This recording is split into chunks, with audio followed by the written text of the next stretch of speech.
Tampa Bay's business address is Money Talk 1010 AM and available on HD at 99.5 HD2. 24 hours a day, 7 days a week. Money Talk 1010 AM, Tampa Bay's business address. The views and opinions expressed on the following show are those of Morgan Streetman and are not those of Beasley Media Group, this station, its management, or other hosts or advertisers.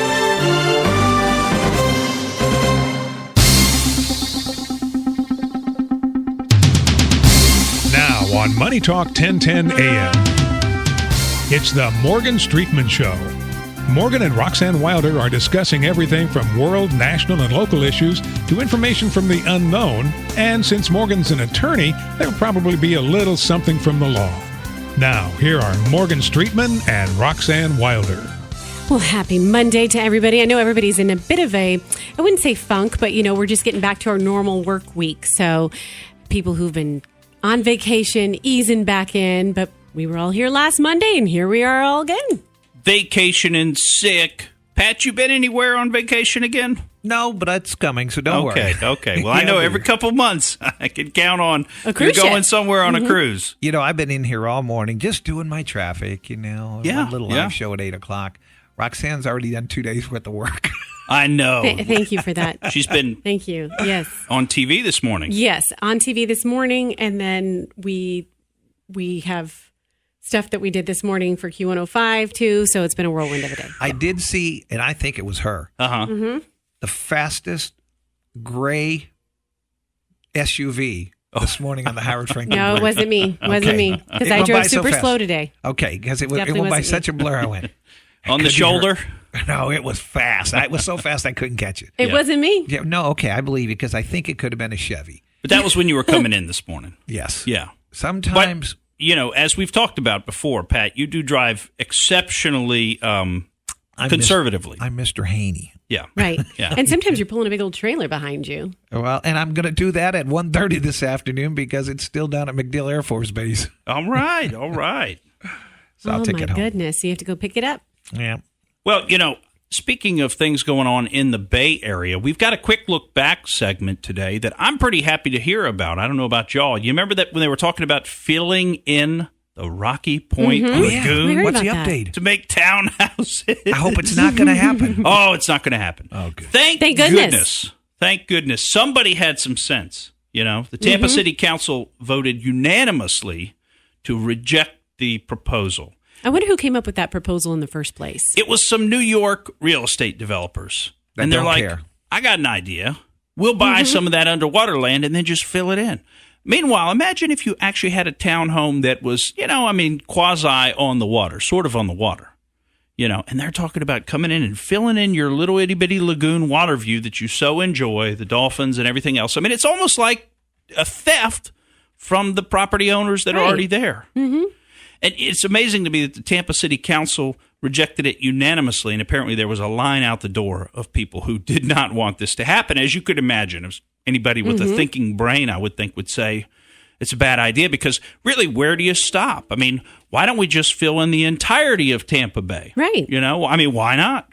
Got all these people moving to Florida. We could use the real estate. Mm-hmm. I guess the thing that's really was disturbing about this was that it received a vote of approval from the City County Planning Commission. So they actually, and everybody's like, I wonder how, even the city council's like, how did these guys miss this? Speed reading. Yeah, speed reading, and maybe one too many dinners with their buddies, and here, have a cigar, and how about some port? How about some nice scotch, and let's just have a good time, and why not? Why not fill in the lagoon? Fill Rocky Point. Right. It makes perfect sense. Nobody's using it anyway, right? Okay, so thank the Tampa City Council for having a little bit of sense, or at least listening to the members of the public who have a little bit of sense and deciding to reject that idea of filling in parts of the bay to make more room for more people. Just what we need, right? I don't think so. No. Oh, man. We got a couple local interest And I think stories. we have a couple places we can build aside from there as well. Yeah. I mean, look down South County, right? Down South Hillsborough, there's these huge tracts of land. Go down there and develop. And that's getting to be a hot area, too. Yeah. There's no reason you shouldn't develop down there. I mean, heck, head north of Brooksville. I mean, there's all these areas up in the middle central part of the state that were almost developed. Mm-hmm. And when I say almost developed, I mean they've platted out huge subdivisions for tens of thousands of homes out there, and there are very few homes in the subdivisions, which have roads and all the utilities have been run and stuff to the property lines, but just they never, I guess the bottom must have dropped out right before they were about to do that, and they never actually built the homes. So we got plenty of room in this state, particularly the further out you get from the big cities. Mm-hmm. Mm-hmm. I've had about 3 or 4 friends that have moved out like that. Uh-huh. And they've come back. Have they really? Yes. What did they say about it? They go out there and they go, it's so quiet, so beautiful. The taxes are low. The acreage is big. And then you get on that Veterans, you get on that Suncoast, you get on 75, and you do that every day. Right. Oh. I think you move there when you retire, basically. Because if you've got to go somewhere, right. Mm-hmm. And every one of my friends, they've come back. Yeah. Well, I could understand that. If you got to commute to work, that's a big thing. But, in today's world, there may be ways around that. I mean, and we're going to talk about some of that later in the show when we get into some of the jobs numbers, because some of the jobs out there that are coming back are not, what we might necessarily think that our economy was doing, which, for many years we've been into this sort of white-collar, services-based economy. And, while that's still a strong part of our economy, there's another part of our economy, kind of what we would say the old part, which is the blue collar and the manufacturing, and that's really coming back strong. I want to tell you about that later in the show when we get into the jobs report. But I tell you, there's so many cool things to do in the state of Florida, and we got a couple of local interest stories, one of which involves one of those cool things you can do, which is zip lining. Have you ever done zip lining? I have done zip lining in Costa Rica, though. That's what I thought. Mm-hmm. It's appropriate for Costa Rica because they have mountains and hills, and you can zip line. And the idea of a zip line is basically you hook a little pulley to a piece of wire and you go down with gravity. So you go from up on top of the hill valley to the valley. Yeah, that's the idea. So any problems kind of spring to mind here in the state of Florida that we might have with creating these types of scenarios? Lack of terrain. Oh, it's a flat state, right? But to fix that, they've built things like platforms and other things that they put you up on, and you zip line down off of those. And I think maybe the weaknesses of that model kind of become obvious in something that happened over the weekend over there in Orlando at Gatorland. Have you ever been to Gatorland? I never have, no. I haven't either. That's obviously one we got to put on the list, on the bucket list. But apparently you could zip line, and it's so cool because you could zip line over the Gator Pond, right? Oh, that sounds like a lot of fun. Oh, yeah. Until you're a dad with literally a small child that you have to hold in your arms, and you get stuck on the zip line about 40 feet above the pool full of alligators. The alligators are kind of swimming around like, hey, hungry. Could you drop the kid, please? Oh, I saw that video, but I did not know where that was. Can you believe that? Now, this is the part that I love. The guy that runs this place, or they call him the zip line manager, okay, he says these folks were never in any danger. I just love that line. None whatsoever. No danger at all. And the other thing he says is, look, this actually happens fairly frequently that this zip line gets stuck like that. Usually due to wind, which we have some of that. Right. It takes, something between about 15 and 30 minutes typically to get people down from there. So that's what you didn't count on when you went zip lining, that you're actually going to get stuck on the thing and suspended above the... For 20 to 25 minutes. Holy moly. Can you imagine if you're up there holding your child? I mean... And then to get them down, too. It takes 15 minutes to get the people down once you've... I don't know. Yeah. It's kind of herky-jerky, too, when they're pulling them down, because they basically attach like a cable, a winch to your thing, and they yank jerk you back. Down. Yep. Yeah. I saw the video. They were handing the baby off to the rescuer. I know. That's what I'm saying. I got stuck it's not like the baby was, totally secure, right? That's what I'm saying. I got stuck on a roller coaster when I was a kid, and that was pretty traumatic. Yeah. So I'm worried about this child. I tell you. There was you're gonna have to think long and hard before going with Dad again on a Saturday, right? Yeah, great idea, Dad. There was another story recently about a girl who was, I believe she was 12 or 14, young girl going along the river, and I think over on that side of the coast, and in the river and vacationing with her parents, and she started getting pursued. They were doing, rafting or whatever. Did you hear this? Pursued by an alligator, and she climbed a tree. and she had to stay in the tree for 30 minutes until somebody came and helped her down and shot the alligator. Yeah. I don't know what's up with alligators. That's what I'm saying, guys. I'm like, all of a sudden, I'm having to reevaluate everything I thought I knew about alligators. It's because there are more cameras now. Yeah. There are more cameras, alligators. More alligators, and and more people. And maybe the alligators have just had enough finally. They're like, we're taking the state back. Not going to happen. We're going to make you into boots. But hey, another funny thing about this state is you got to be real careful in this state. You got to be careful with who you mess with. I mean, we have a lot of weird road rage incidents, and we also have stand your ground laws. And there was one that came out of Bradenton. It was actually about a week ago that this happened, but it ended up in a video that was posted on social media. Mm-hmm. And if you haven't been out there to see it, you got to go out there and watch it, because it just kind of gives you an idea of the kind of thing that can happen to you in a very short time frame with some of these crazy people that we've got in our world today. And we got a ton of stories about all these crazy people because they're showing up everywhere, not just in Florida. But if you notice, interactions between people are breaking down into violence very, very quickly. And there doesn't seem to be any mercy or quarter that's given to anybody. And we've got a story like that we're going to tell you about when we come back from the break that is probably going to scare you a little bit, certainly shock you. We'll tell you all about it on the Morgan Streetman Show when we come back.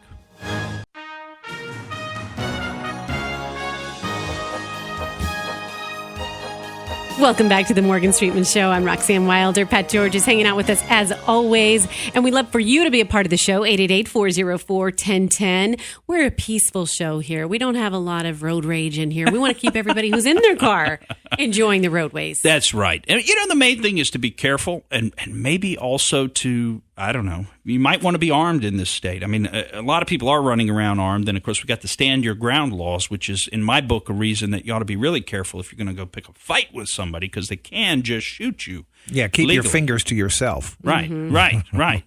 So, you know what happened? And I saw the video online, and it went out on the UK Daily Mail because they pay money for viral type videos. Mm-hmm. I don't know if you know. That's a kind of a British press thing. And so I actually had a little bit of trouble finding, though. I saw that it was related to Florida, and then I was like, where was it in Florida? I mean, it's got to be Broward County, right? It's got to be Fort Lauderdale. But you're right. It's pretty not. Close by. It's in a place that most of us would probably feel. Area. Yeah, we would feel pretty comfortable driving around. I mean, because it's only going to be retirees and stuff, right? Apparently not, by the way. But down on Cortez Road, down in Manatee County, in Bradenton, which is North Manatee County, there was an incident involving, it was basically 4 women in 2 cars, and 2 of the women got out of one of the cars. They don't know what the maybe background for this dispute was, but I tell you, it's you ought to go watch the video, because one of the women walks up to the car that's in front of her to the passenger side, and she's got one of these police expandable batons. And she opens the door and just starts beating the heck out of the passenger, and just over and over and over again. That's crazy. Yeah, hitting somebody with a steel baton is actually considered to be assault with a deadly weapon, because if you do hit them in the head, there's a fairly high likelihood chance that they're actually going to die. Anyway, I mean, it's almost shocking to watch her beat this person in the car. And you can't really see the person except for you can see their legs flailing around as they're obviously trying to keep this beating from occurring. And she just keeps beating her and beating her. Well, they finally found these 2, because this got, of course, videoed by somebody in their car saying, oh, man, look at this. It's about to go down. And just sitting there with a video as somebody's potentially murdered right in front of you. They did track these 2. Ladies would probably be the wrong word to use for the 2 people that did the assaulting, but they tracked these 2 people down. They were both women. One of them was named Willie Edwards, and the other one was Marquavia Jenkins. They were 18 and 21 years old, respectively, and they're now arrested. And it's just, you see what I'm saying? We're sitting here watching the video. It's hard to watch. I mean, she just won't stop hitting this lady. I mean, what in the world could the one lady have done to the other lady? I mean, would she flick her off or something? And was it a road rage, or was it something, did they know each other? I don't think we quite have the answer to that. But either way, I mean, violence right on the streets. Right on the streets. If they knew each other, they should have agreed to meet at a park and fight or something instead of being right in the middle. I mean, cars are like driving past them and stuff. Anyway, it's just crazy. And they show it to a bunch of people there in the Sarasota, Bradenton area, and they're all just shocked, as I'm sure any of us would be. So, very, very offensive to me the way that people are treating each other, and there's just no mercy. There's no stopping. There's no whacking somebody with the baton and then saying, you know what, once is enough, and maybe that's enough, and I'll leave them alone because I don't really want to really hurt them. They just stand there and continue beating on people like those people that stomp people's heads in. If there was a gun involved, it would have been used there if they had one. That's what I'm saying. That's what I'm saying. That was vile. That was vile what this lady did. And believe me, if she'd have been hitting me in my car, I'd have been returning fire because, she literally could have killed this lady. Well, did you see the first two started fighting, and then the other one got out and started fighting the other one? Well, but the one that got out was kind of like trying to break it up, and the other one was just blocking. So, and she attacked her. Right, wow. right. And anyway. Well, there's violence all over. This seems to be happening everywhere to people. We had this story coming out of San Antonio. I guess it's a couple of weeks old now, but they've actually tracked this guy down, and that's the 30-year-old guy in the video who rips the hat off of the 16-year-old kid at the Whataburger in San Antonio, Texas. And the 30-year-old guy's name, who they've tracked him down now, his name was Kino Jimenez, and he was very upset that this 16-year-old dared to wear a Make America Great Again hat, dared to express his own opinion, whatever it may be. You may not like it, but he has the right to his own opinion. But anyway, Kino decided that he would go over, yank the hat off the kid's head. This is a kid. If I was a kid's dad, I'd go find this guy and want to just, teach him a lesson about messing with somebody your own size. Mm-hmm. And he grabs the kid's drink and dumps it on him and his friend in the middle of the Whataburger. Now, this is like after midnight one night. They're all at the Whataburger, and I'm sure Mr. Kino Jimenez was probably drinking or consuming some kind of substance that caused him to be such an a-hole. But in any event, that's not an excuse for him. But he's been taken into custody, thankfully, and hopefully he'll receive a significant punishment for what he did, because attacking somebody like this for their political views, we better get on top of this stuff, folks. We better get a handle on this culture of attacking people like this over political views, because this is not going to end well. We did this once before in this country, and nobody remembers it because none of us are old enough to really remember what it was like. But when we start deciding that we're going to attack and kill our political opponents, we're going to be in it's called a civil war. The second civil war, right? And how far away are we from that? Because look at the stuff that's going on around our country. And we're going to get into some of the individuals that get assaulted, because we've seen some of that. But, just over the weekend in Chicago, they shut down the highway. Protesters marched out onto the highway. Can you imagine if protesters marched out onto the Howard Franklin Bridge and just basically said, no, we're not letting anybody pass? I say there's a point. There's such a thing as protesting and civil disobedience and things like that. But it reaches a point, I think, where you've stepped over a line. And I think part of what you've got to do as a protester is make sure don't step over that line, because what happens is everybody else gets really upset with your movement when you do stupid things like shut down the highway. To what end? Whose mind was changed by the highway shutdown? Right. Is somebody in Illinois right now, and this happened up in Chicago, and somebody's saying, you know what? I was not on the side of those protesters, but after they shut down the highway, after I was stuck in traffic, after they kept me from getting to where I needed to go to one day, I said, you know what? I really kind of like those folks. Mm-hmm. I think I want to be on their team. No. That's not the way it works. You just make the other side angrier, and they're just boiling. People are like, hey, because I've literally heard people say, well, you know what I would do? I would get the police trucks and ram them down, run those people down. And so it makes people angry, this disorder, this lack of civility, this not following the laws, not following the rules. That makes people who do follow the rules and who want to just live a simple, normal, quiet life, that makes them really angry. And I hear it when I talk to them. Well, it's wonderful that we live in a country where we can peacefully protest. Mm-hmm. That's great. But when it's violent protests or when it's disruptive to that extent, again, what message are you sending to people who disagree with you? Are they going to agree with you now because you're violent? Right. I think you're exactly right. They're certainly not going to do that. So they shut down Chicago's Dan Ryan Expressway. And, of course, we had the Parkland kids or the couple of kids that the media selected to be their spokespeople because, not all those Parkland kids were of the same mind. I think there's a guy named Kyle Kashuv who's actually, very pro-NRA and pro-Second Amendment rights. But the only ones we ever hear about was the David Hogg guy and Emma Gonzalez, about whom there are many, many, many questions and issues. But we don't have time to get into that today. But, we hear from Emma Gonzalez on her Twitter that she's so proud that the Dan Ryan Expressway is currently being shut down. I'm sorry, folks, this kind of civil disorder is not something to take pride in my opinion. Now, maybe I'm just old. Maybe I'm just old now. I don't know. But the America that I came from, you would take pride in staying, not hampering people's travel and getting out of people's way and being polite and showing common decency and common courtesy to your fellow man. Now, it wasn't in a servile way. I mean, you're not here to just serve everybody because as an American, we had this culture of independence and rugged individualism. But you also made a point of politeness and getting out of people's way and trying to do the right thing. At least that's what I kind of remember from years ago that I'm seeing disappear. You can be proud of civil discourse. You can be proud of healthy debate. You can be proud of a lot of different things expressing your opinions, and you can be proud of legislative changes. But yeah, let's just shut the highway down. Shut the highway down. Everything's a constant protest. And, it's just crazy because, what they claim they were protesting was, number one, and you'll see this. You'll continue to see this. This is a Marxist, Leninist type technique of just merging a bunch of issues together into a conglomerate. So they claim they were protesting for common sense gun laws.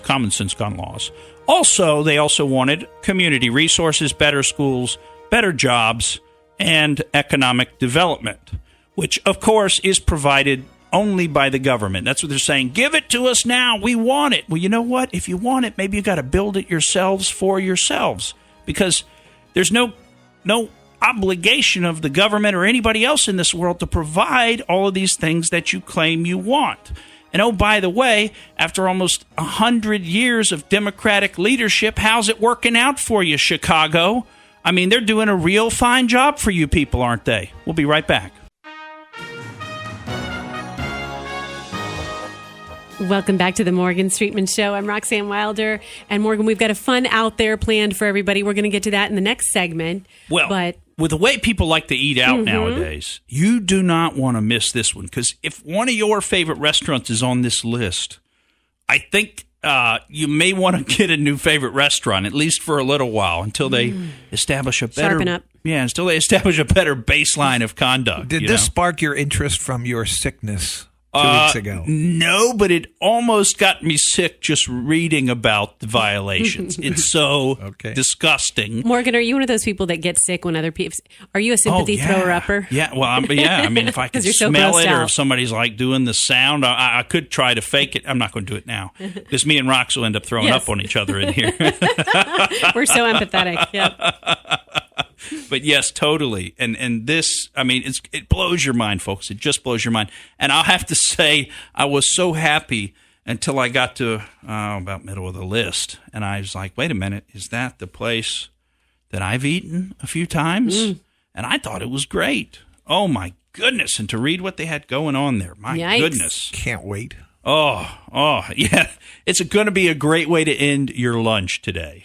It's going to be fun. All right. Well, we don't want to take up too much time because we do have a couple of stories that I really want to get to, which is one involving the jobs report that I think is just, too often we're focusing on the politics and the so-and-so said this or so-and-so wrote that or tweeted that. But, this is real. This is real stuff. And this is big picture stuff. You remember when James Carville said during the 90s, it's the economy, stupid, when Bill Clinton beat George H.W. Bush and then Bob Dole, it was always the economy, stupid, because basic things like that, like having good work available to you, that's what really people really care about. And if they have that, they can put up with a lot of other stuff as long as they got the big picture stuff in line. So we do want to get to that. But before we do, I wanted to just mention, speaking of jobs reports, some folks that are out of a job, and some of them voluntarily, others not voluntarily. But, it's these people, and some of them are still in the job, these people that work or have worked in the Trump administration who are being harassed everywhere. Now, of course, Mitch McConnell's also being harassed. I mean, there's lots of people being harassed. But just look at some of these folks. We saw something over the weekend with Steve Bannon. Now, of course, he's about a year out, I think. Of last time he was in the administration was about a year ago. But he apparently likes to hang around in some bookstore in Richmond, Virginia. And I don't know, some lady saw him in there and ran up to him and started calling him a Nazi and you're a piece of trash and everything else. Well, the bookstore owner, and there seems to be a lot of backstory, by the way, on these people. It's very interesting if you want to spend some time looking into it, because the bookstore owner seems like a bit of a character, and I don't want to say a lot more about it than that. But he called the police on the lady, and the lady apparently fled the scene after, verbally assaulting Bannon. Well, we know the same things happened to Scott Pruitt, who was the former EPA administrator. When he was at a restaurant, he's approached by these protesters. We had Kristen Nielsen, who is the Homeland Security Secretary. We've had Sarah Huckabee Sanders. Mm-hmm. I was trying to remember her dad's name. Sarah Huckabee Sanders, be assaulted inside that in the Red restaurant. Hen. And when I say assaulted, I don't mean anybody physically hit them, but it's like, how close is somebody allowed to get to you before you're allowed to defend yourself? If somebody runs up at your table screaming, how do you know they don't have a knife and they're not going to stab you? What's the next step? Yeah, Right. What's the next step? So, to me, there's common courtesy, there's civil. Respecting space. Yeah, respecting people's space, just being a decent person, and that seems to have been lost somewhere along the line. And I just can't think it's going to lead us to anywhere good, because eventually some of these people are going to react. I mean, this one didn't seem to make national news to me, but did you see Pam Bondi got chased out of the Tampa theater? Mm-hmm. That's bull. And she had police with her. Man, I don't understand why they didn't turn around and arrest those people. Mm-hmm. I didn't understand that them. either. Yeah. If you don't start making an example of these stupid Someone protesters. spit on her party. Yes. Yeah. It's just, the Tampa theaters, many of us have probably been there at one time or another. Well, the good thing about her is that at the end, they said, you want to go out the back way? And she said, absolutely not, and went out, and they confronted her again. Yeah, Mm-hmm. yeah. But that's, she had cops with her. I don't understand why, oh, no, we can't. It's political speech. You can't violate their civil rights, their First Amendment rights. I'm sorry, you have a right to say what you want. You don't have a right to get in people's face and scream at them. Mm-hmm. That's verbal assault.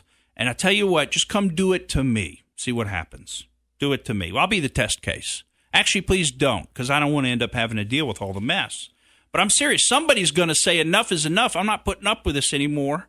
And they're going to whack somebody with a steel baton or something when they come up to them and, do these verbal assaults that these protesters are doing. And then everything's going to get out of control. The mob is going to get violent and everything's going to start breaking down. And that's what we don't want. So I hope, to those of you that are so upset about President Trump and his policies and his administrators and his secretaries and everything else, there were a lot of people that really were unhappy with President Obama during his 8 years and a lot of things that he did, including myself and others. And you know what? We weren't throwing steel trash cans through the windows at Starbucks, and we weren't approaching you people who like President Obama and saying, get out of here. You can't be here. You're a commie rat. We weren't doing that, because we still treated you with civility. And I had lunch with a lot of people that supported Obama, and I remember telling them, I hope that you're right. I hope that I'm wrong.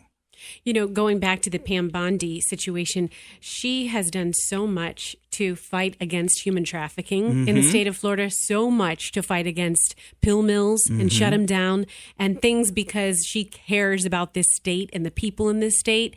And so then these people who are going after her, you can't even look at her whole body of work, and just because you don't agree politically with her party. Right. And you're not looking at all the good that someone's doing and working for. Right. It's getting out of hand. And it's not going to lead us to anywhere good. And, I'll tell you what, the hypocrisy is thick, because when President Obama was in office, he was not treated at all the way that President Trump is treated by the media, by people of the other party, by the Fed. Think about the economic headwinds into which President Trump is sailing.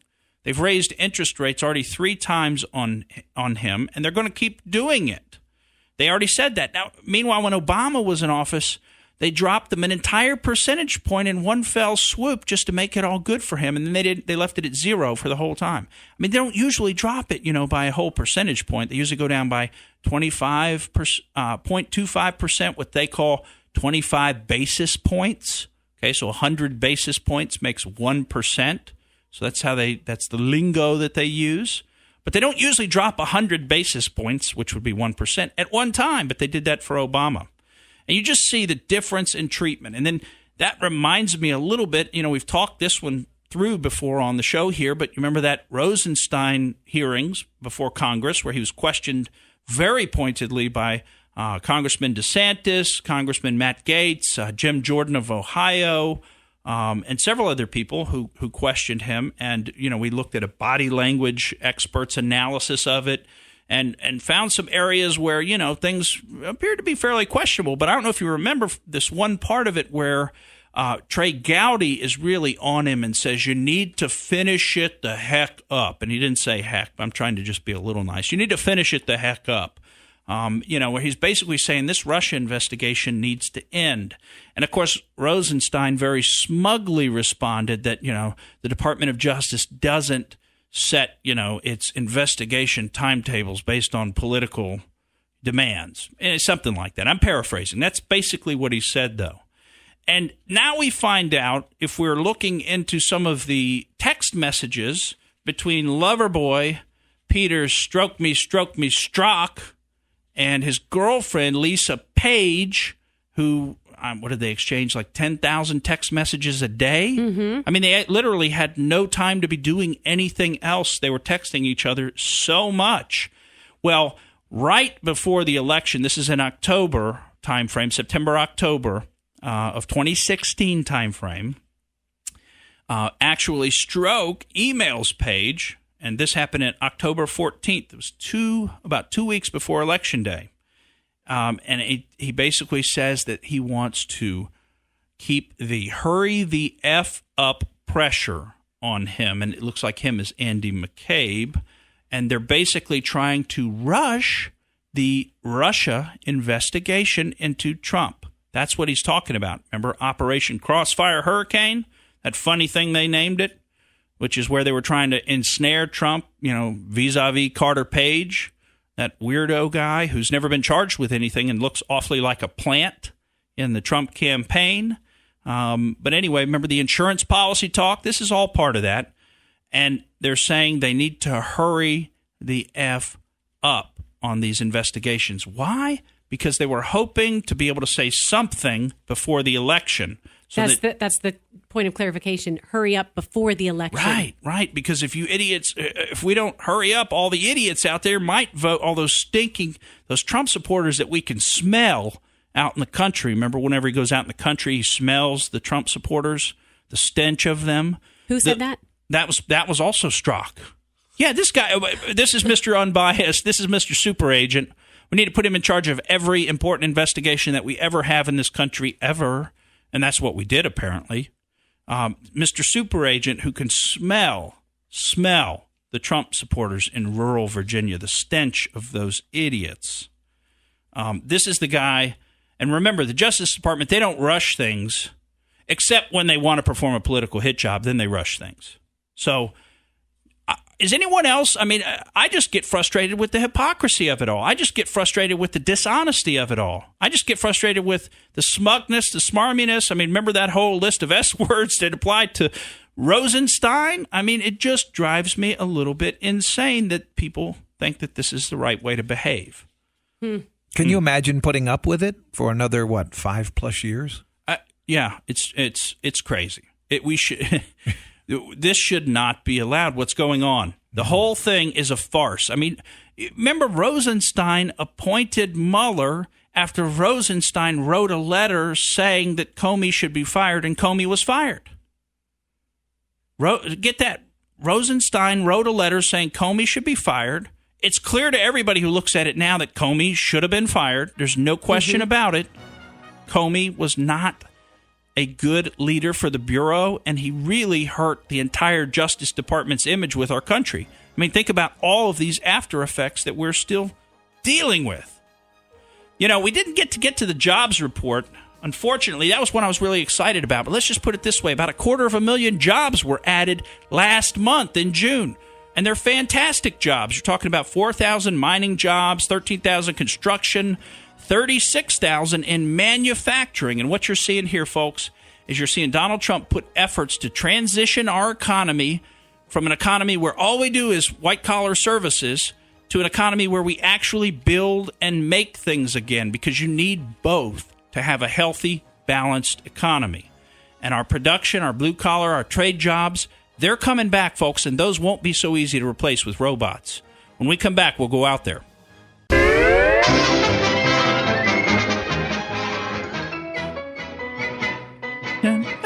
You know, I heard you made this into a promo for Wide Open. Yes. Yeah, well, I like it. There you go. We play it more. I need to get me one of those.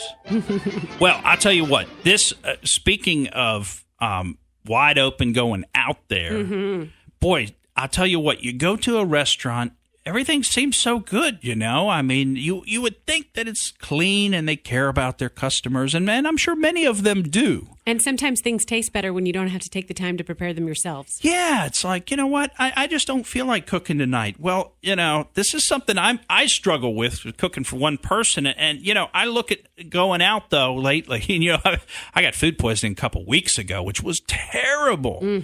And I'll tell you what, it's like I will never order coleslaw again. Never. Maybe if I was to eat at Burns and they had coleslaw there, I'd order it. Or something like that. You have me looking at my own coleslaw that we make ourselves twice now. Yeah. I mean, it's crazy. But, you know, here's some restaurants, and this all happened in the end of June. These are the restaurants with the most violations for the period of June 25th to June 29th. So it's only 4 days. But I think they were having some kind of an enforcement scenario where they were going around and checking because, boy, they really nailed some folks. And some of these are ones you're going to know. Quite a few of them in St. Pete. You know, you would think St. Pete would be just the cleanest food area of all, wouldn't you? You would think. But anyway, apparently it's not. Apparently Ferg's Sports Bar and Grill, and this is the one on Central Ave in St. Pete, had 27 violations. Now, check some of these out. They were storing chlorine spray in the same place they were storing barbecue sauce, which is not allowed because chlorine's considered a poison. It's toxic. They found live flies in the prep area, the dish machine room, and the cook line area, just in case you wanted little fly eggs on your food. They also found that they were holding cold food, which is supposed to be kept below 41 degrees Fahrenheit. That's not freezing, but below 41 degrees. They found things like raw chicken at 52 degrees, refried beans at 45 degrees, growing all kinds of good bacteria probably. That was Ferg's. How about the Big Apple Buffet, too? And this is on 62nd Avenue North in St. Pete. They had 26 violations, including a lot of food over the allowed temperature, 41 degrees, like raw fish, cooked shrimp, crab sticks, and many other things. But this is fun. They found a fair bit of roach activity there. Live roaches were found. 28 in total were found in a sushi cabinet, 2 in a hibachi buffet cabinet, 1 at the hibachi station, 2 on the molding behind the reach-in cooler, 1 on the molding by the hand-wash sink, and 1 white roach in a dry storage room. That's a real special roach from China. What kind of? I don't know. I made that up. It just but they say a white roach. I guess it's an albino roach, you know, but it had to have surely maybe that came from China. I don't know. Hewa. Now this is the one in 66th Street and Pinellas here. 32 violations. Now, Hewa has been known for violations over in Hillsborough. So apparently they're also having some issues here in Pinellas. They found a black/green mold-like substance accumulating in the ice bin, for those of you that like to order water. Also, they had to issue a stop sale order because, again, they were storing a lot of food above the allowed temperature. But this is the best part. Roach activity apparently was everywhere in Hewa. 1 was found in the dining grill, 1 by the buffet line, 1 roach in the dining area, 1 by the soda bag, 3 in the cabinet under the cash register, 2 on the floor under the tea hot water machine, 2 in a hole in the wall, kind of like that one, 1 in the outlet extender by the the can storage rack. And then I love this one, 30 plus under the workstation. Ew. Ooh, like the food prep workstation. The roaches are there's 50 roaches hanging on the bottom of that. That's disgusting. All right, now here's one that I've actually been to. I've been to this one, Marcello's Pizzeria and Restaurant on Northdale Mabry. It's up there by Van Dyke. They had great pizza, or so I thought, and it did taste pretty good. But anyway, they had 26 violations, including an employee who just walked in, didn't bother washing his or her hands, and started working with raw beef. Beef actually in there that they had. He was making burger patties with their bare hands. Didn't wash the hands, didn't use gloves. So hopefully didn't use the bathroom right beforehand. All right. Other things. So how do they do, I wonder how they do this, how did they catch him doing that? Well, they come right in. I mean, I think they were observing. I think so they probably watched him walk in. You know, maybe they have a secret shopper type person who's eating there. I mean, this must have been some kind of an enforcement because they got a lot of good stuff here. They should do this more often. You know, if these guys are getting caught, I mean, who knows what's going on in some of the other places. But at Marcello's, they found 18 roaches in a box cabinet and a couple of more roaches around the soda machines. Have you ever gotten something in a meal that's been brought to your table and you found something and you sent it back? I haven't, but when I was researching for this Out There story, I looked Marcello's up again saying, is that the place that I've been to? Mm-hmm. And on Yelp, they've actually got some people who've taken pictures of a pizza with some kind of bug on it. They're extra topping is free, and they give 1 star. But yeah, apparently, I mean, I've certainly had things show up in my drink or something like that, and there's some question as to whether it was put in by the kitchen or did it land in there while it was at the table, or who knows. But they always try to say it was while it was at the table or stuff, of course. And of course, that's no good either. Yeah, no, it's not. And we've all found little hairs and stuff. But I mean, the thing that kind of grosses me out is the idea of live roaches. Just kind of running around, hiding under the table. Yep. How about the Panda Buffet and Grill in Zephyr Hills? They had 34 violations, including black mold in the ice machine. And this was nice. They stored raw chicken over raw beef in the walk-in cooler, both of which were stored over the top of already cooked chicken nuggets. I mean, that's smart. That's the stuff that scares me the most because, that's how you get salmonella. Yeah, and you don't even know it. I mean, you didn't even order anything questionable. Skitter's Restaurant on Gulf Boulevard in St. Pete Beach had 27 violations. Importantly, they were keeping their tomato sauce at 95 degrees, which is disgusting. You know, tomato sauce is supposed to be kept at 135 degrees or higher so that you don't have a massive growth of bacteria in it. Tomato sauce is one of those things that gets a lot of people sick, and you don't ever realize it. It's a huge cause of food poisoning. I didn't realize that. Yeah. Hollandaise as well, and they were keeping their Hollandaise at 72 degrees, a tepid 72 degrees. I mean, that's as cold as it is in the Rainbow River, okay? You can't keep food at that. I mean, can you imagine what kind of bacteria is growing in that stuff?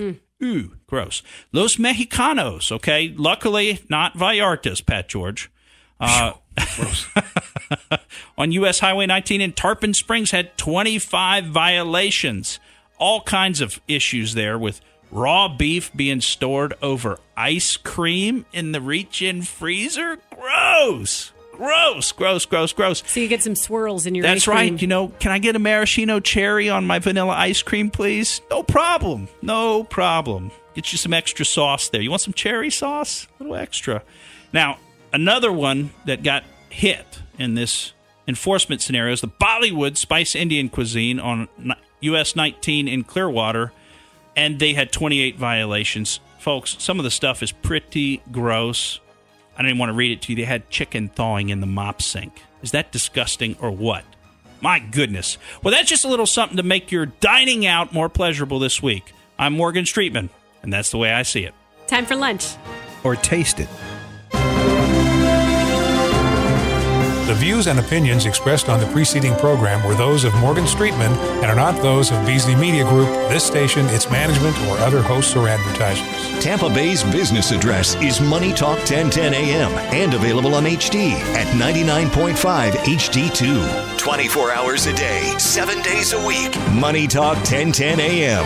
Tampa Bay's business address.